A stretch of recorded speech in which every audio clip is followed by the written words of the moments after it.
I like their outfits and their dancing. I really like all of it. They're all really good. Yeah, प्यारी समझ गई.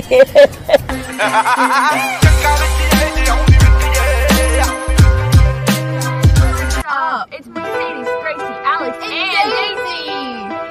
Our special guest today. She was the test of our dance. Wow.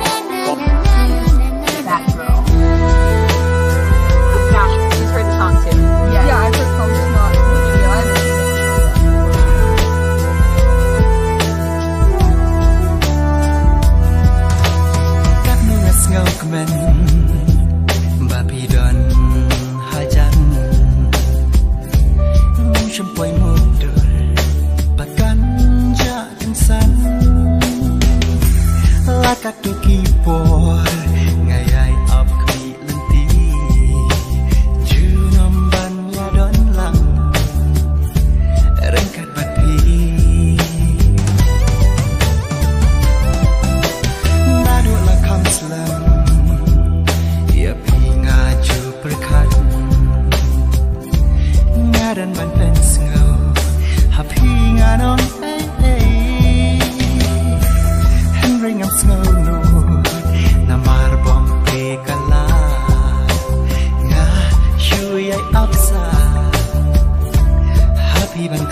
tiếp